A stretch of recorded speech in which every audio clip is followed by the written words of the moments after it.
Welcome to 30 Minutes of Faith. We're here today with a friend, Singh Grewal, who walked into these offices a year or two ago with his brother to talk to us about some things that you were thinking about. Thank you for being here. Thanks for having me. Now, what's going on in your life these days? These days, I have my own company, construction company. Working on a house right now. Actually, took me 5 minutes to get here in East Sac, and working day and night to get that thing back on the market. So I flip houses. Oh, good. And so you're staying busy? Very, very busy. How big of a crew have you got? Got a lot of guys. Got a lot of guys right now, and actually working right now, and they're too many actually right now because they are stepping on each other's toes. Because I'm trying to get it done rather than just having the electricians come, the plumbers come, and everybody individually. I'm having them all there at once because I got to bust it out. So. Are you good at a particular phase, or are you a good rough carpenter or sheetrocker or electrician? I'm really bad at electrical work. I can tell you that. Good. I'm pretty good at most other trades. I just I don't want to get zapped with electrical. I'm pretty good at most of the trades in my life, but I dislike plumbing so bad there aren't enough words to describe how much I dislike plumbing. Why is that? Well, sometimes you have to be standing on your head and you wish you had an eye on the end of your finger, and it's just, plumbing's always in sort of a bad spot. They got a lot of nice technology out there these days where that, camera on your finger, they just poke it in and it's like a little handheld cordless thing. You put it in, you can find drain leaks, and there's so much stuff out there these Well, then days. that's my problem. I'm still relying on how I was taught to plumb 40 years ago. Yeah.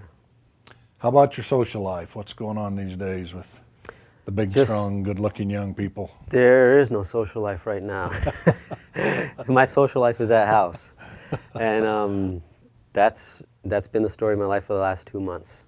There's just so much going on. I don't hate to sound like a broken record, but that's where I've been day and night, just trying to get this house back in the market because it's so important. There's two big things. One is the timing. If I wait too long to get it on the market, then the summer season is over and then it slows down, so the chances of me reselling is less. And the second is they always talk about this big influx of homes from the banks.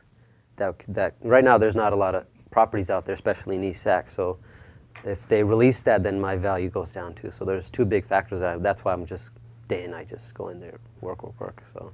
I saw in the paper a day or two ago an article that talked about there aren't that many homes available, and so prices are going back up. Yeah, well, yeah, they're at least flat and slightly inclining, but you're right.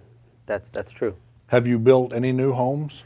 No, I've built an addition, put a new addition on this, 1,000 square feet in the back, and not any new homes yet. Where were you born and raised? I was born in England.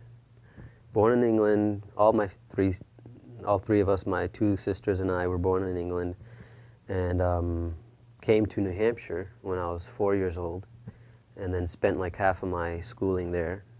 Then moved to LA when I was about 7th or 8th grade.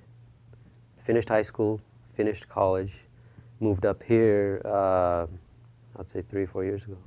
Where did you go to college? Cal State Northridge. Oh. Yeah. And are your parents still alive? They are. One is in Florida. He goes back and forth from Sac to Florida. The other one is here. So. And your sisters are in good health? They're here too. So everybody's kind of here in Sacramento. And you went to college, but now you've got a construction company. How did that come to I be? have no idea. I have a degree in finance, which is totally related to construction. It's just one of those things. When I got out of college or university, I was interning at Morgan Stanley, and then they hired me there as full-time once I got my degree, and I just didn't like the corporate world. I moved from Morgan Stanley to Bank of America, which actually was countrywide. Then Bank of America bought them out, and then I still didn't like it. And I was like, oh, I don't think the corporate world is for me. So then we moved up here to Sacramento, and I thought this would be a perfect opportunity to try opening my own business. And the prices of homes here are much, like, less than half the cost of LA, so it's easier for me to flip.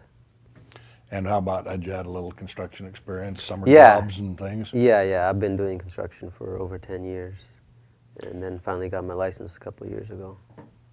One of my summer jobs in college was to go to a married student housing area. Married student? Married student housing. Mm-hmm. And they had fourplexes and just a single door that went in each one. And there was no awning or anything, and so they had me install over the doorway a metal awning to just keep the rain off of the door. And it was an inch or two wider than the door, and it stuck out about 8 or 9 inches, and it required, 2 drilled holes and screws going up one side and 3 or 4 across the top. And it was before, cordless drills, so you dragged a couple of big cords with you, Yep. and a drill and a belt with a box of screws and a couple of drill bits. And this place had, 700 units or something all summer long. I'd go to school half time, then go put these over the doors, and it was boring and tedious. Hot, but got my check every Friday, and all those other things to keep going, so I felt reasonably good about it. But I did, when fall came and I went back, I promised myself I wouldn't do that again the following summer or ever again. But I too have spent a lot of time with construction stuff. You're in construction now, right? Well, I'm in property management, and we do a lot of repairing, but I'm no longer doing any of that. So, when you and your brother walked in here that day, Brother-in-law. Brother-in-law. Pretty much like a brother. A couple of years ago, a year and a half ago, what was going through your mind and your life then? Coming up here from Sacramento, I was looking around at the different gurdwaras, which is the temple for Sikhs.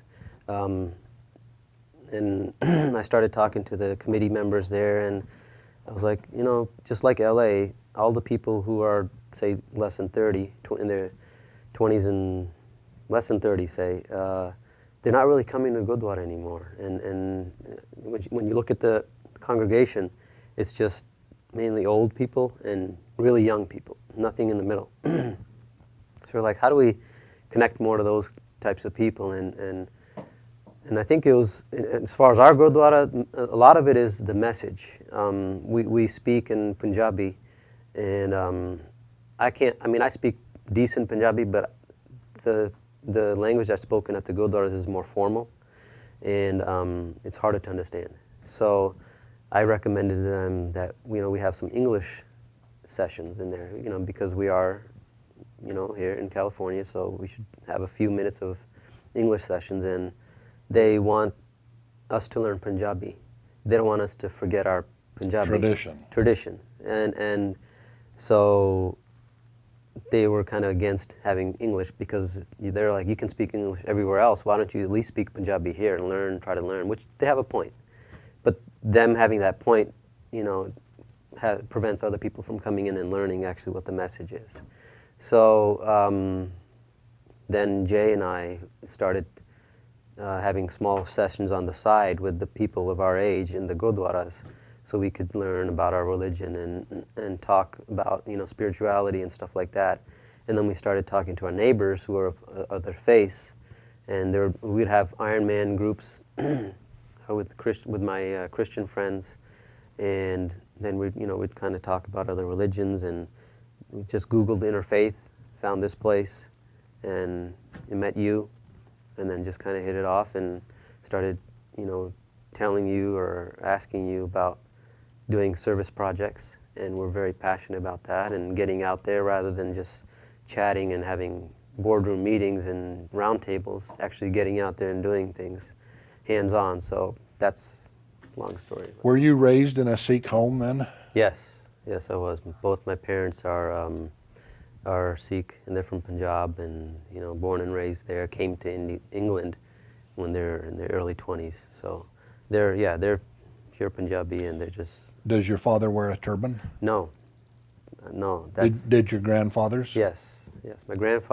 Both grandfathers wore turbans, and Yeah, he doesn't, and neither do I, obviously. I went to a Sikh thing a year or two ago, and they asked me if I wanted to wear a turban. I said, you bet. And they brought out this piece of cloth that was really, really long, and it was spectacular to me, Jazz, the way that man could put that on top of me, and I wore it all night long, and I went home with it. Mm-hmm. And Yeah, it's a later skill. that evening, I showed it to the grandchildren, and they just thought that was the coolest thing. Grandpa, you should wear that all the time. Yeah, it requires a pretty, like you have to tie it in a certain way. I'm still kind of getting it, but once you know how to do it, it looks really nice. It really does. But I don't wear it, but I have a lot of respect for the people who do it because it takes a lot of discipline. It takes a lot of, not only do you have to keep your hair, and that's a whole nother, keeping it clean and all that and brushing it. But yeah, tying the turban and keeping that, that's, it requires a lot of discipline, a lot of, yeah, discipline. Well, I also have a great deal of respect, and I've got quite a lot of few friends in the Sikh community these days, and some wear them and some don't. Exactly. Not only does it require a lot of,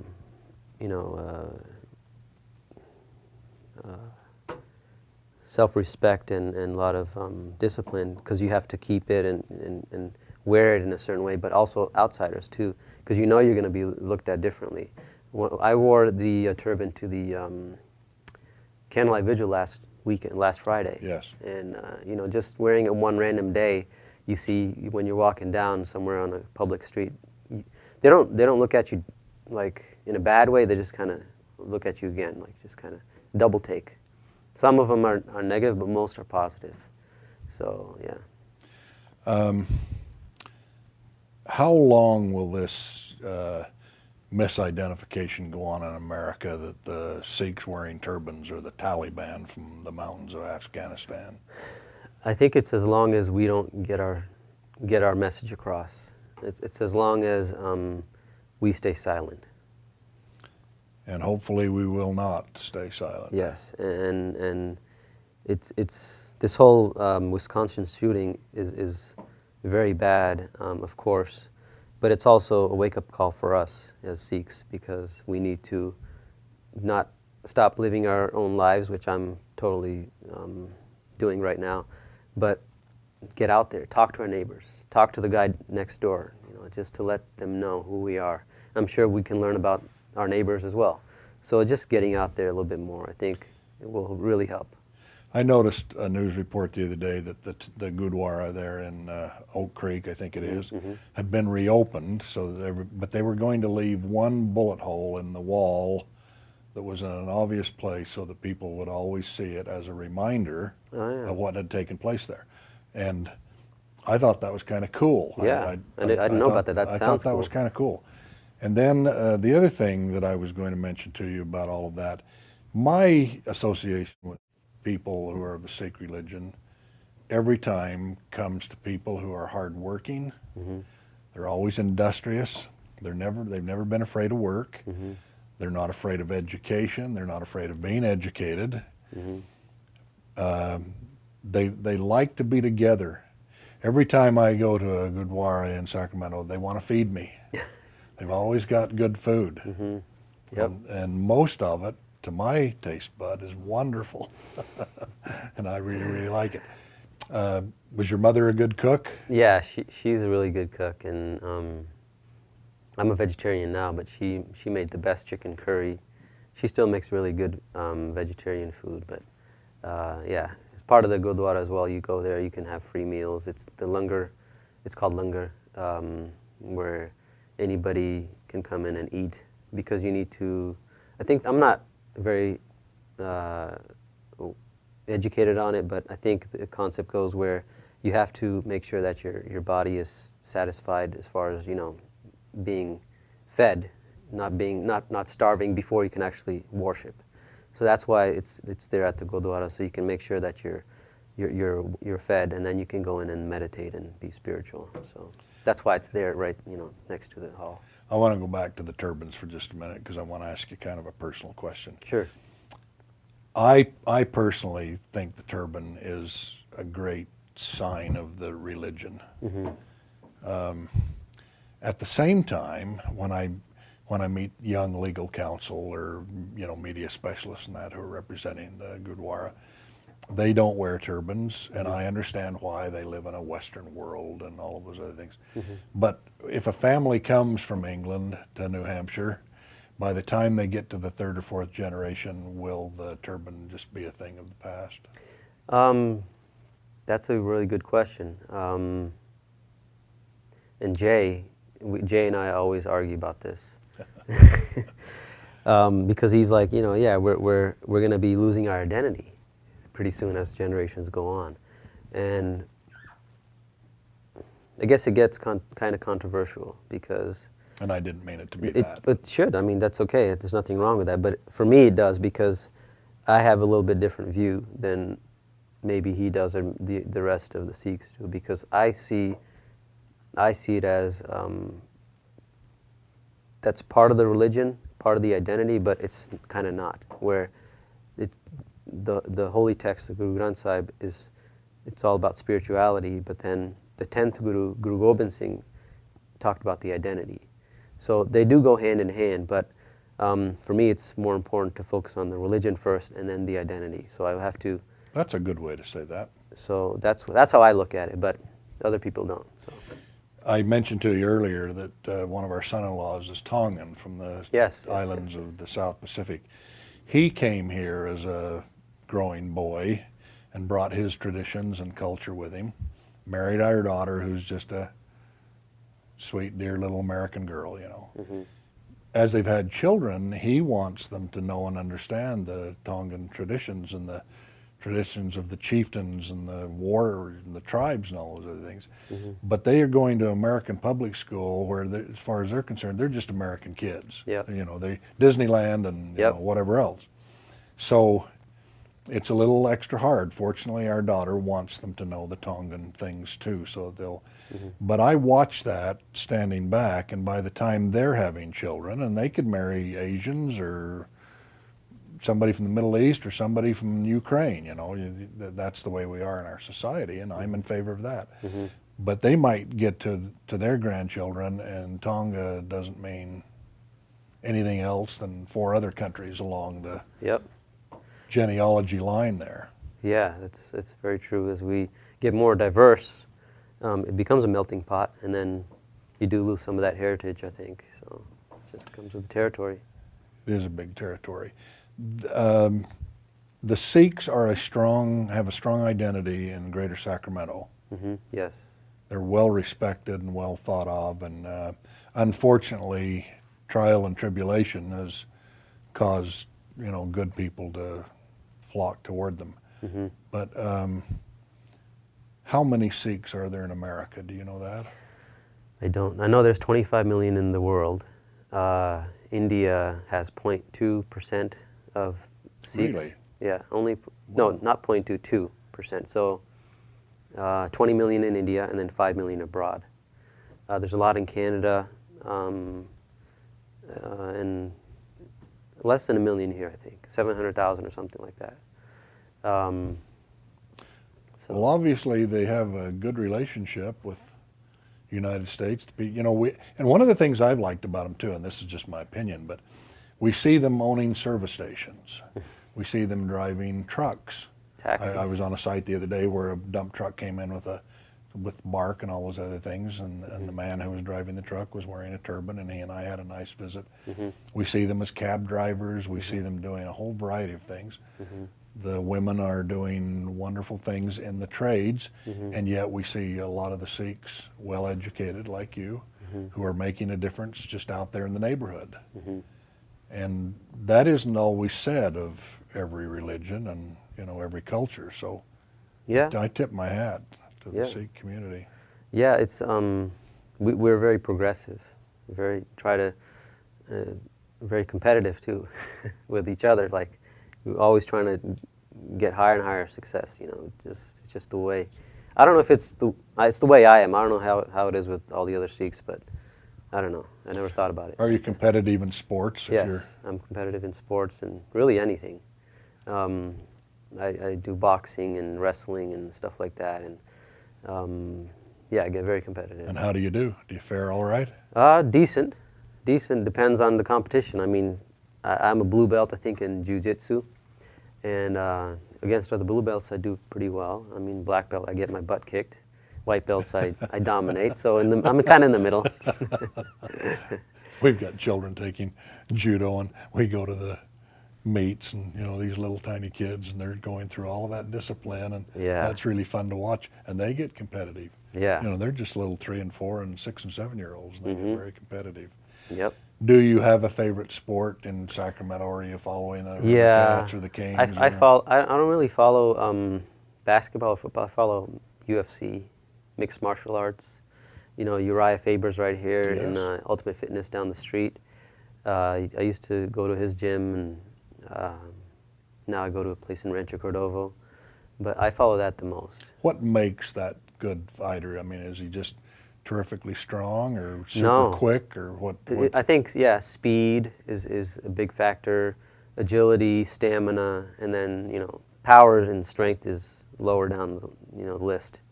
But a lot of it is mental.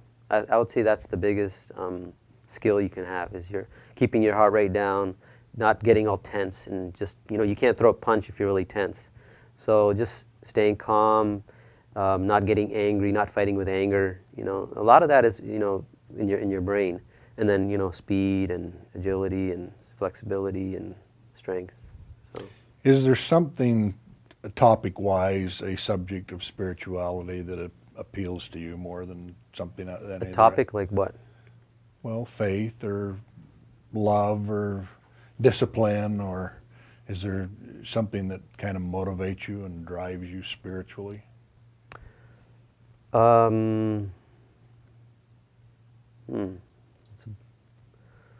don't know.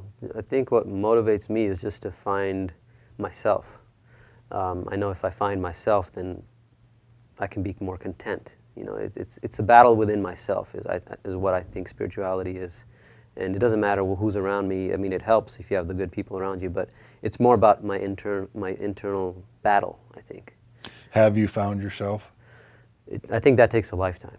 It's not going to happen overnight. I can't say I've fully found myself. I'm close. I mean, I'm getting there. But I don't think I've fully found myself, no.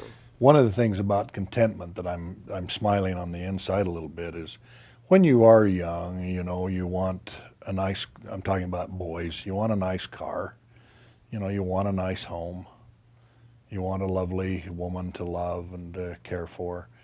You want to be able to travel a little bit, and you want to be able to do a whole variety of these things. But when you get older and you've already had those things, and that really nice home now you're spending a lot of time and money trying to keep up with, and long ago you've had plenty of nice cars, and you've been a variety of places and things. The contentment really does come from within. Are you at peace? Yep, exactly. I am, as long as I don't have to plumb anything, as long as something doesn't break under the kitchen sink. And you get that high-tech tool. I'll have to do that. But you're right, yeah. I'm already seeing, like, I'm 29, and I see, like, things that my milestones, if I get this and I get this, I'll be good. I'm done. I'm so happy. But then once you get those, it's, okay, that's nothing. I want something else now. That list never ends. So I'm realizing that, so that's the first step, to realize that the list doesn't ever end. So if it doesn't end, then why don't I try to become more content now, I think is my goal, and realize it through, just being happy. I mean, if I do look around myself and I see there's a guy who's working for me, and I didn't know it. I was like, where do you stay? Where do you live? He's like, over there. He's like, I'm living in a motel. I was like, motel. Yeah, it's like a couple more days over there, but then I'm out of there. And it's like, where are you going from there? And he said, well, in there, my truck. So, but you wouldn't guess that the way he acts and the way he is. And that hit me, a couple days ago. I was like, wow, I mean, I go home to my nice warm bed and can take a shower and stuff like that. So he's closer to contentment than I am. And I have all these other worldly goods around me, so. That's a nice way to say that he's more content. Athletically, sports-wise, when I was growing up, nobody could catch me. And I liked that. I could outrun my older brothers. in sport things in school, I could outrun everybody. And, oh, I don't know, at 40 or something, somewhere along through there, 45, one of our sons wanted to race down the block, and he beat me. Mm-hmm. And it was quite discouraging. Mm-hmm. You know, inside I thought, wow, you know, I haven't lost a foot race since I was 5 years old. Mm-hmm. Then comes the day when your grandchildren, Grandpa, you want to race. Well, you know you're not going to beat them, but inside you're really hoping they can win anyway. That's what you want as the grandfather. Yeah. And it's You're hoping to beat your grandkids? No, I'm hoping that they'll beat me. Oh, okay. You know, you're saying, oh, I hope. I was going to say. No, I hope the grandchild can run like the wind. You know, and as they leave you in the dust, you're saying to yourself, "Oh, I used to be able to run like that," and yeah, so it was fun. I see. Well, we're coming to the end here, and oh, that was fast. I appreciate so much that you would come and join with us. I want to ask the question I always ask of our guests: if you can wave a magic wand in society and humanity and change something, what would that be? Change something with my magic wand. I'd have to say that change would be education and diversity, like getting people aware of other people, really, and that creates. Hold on, let me think of it. Yeah. I would say just, yeah, education and knowing who's around you, knowing who's on the other side of the world, really. Just learning about other people and other faiths and other cultures is what I would, you know, wave my magic wand at. Thank you. Yeah. That'd be a good choice. Appreciate you being here. Thanks for having me. Okay.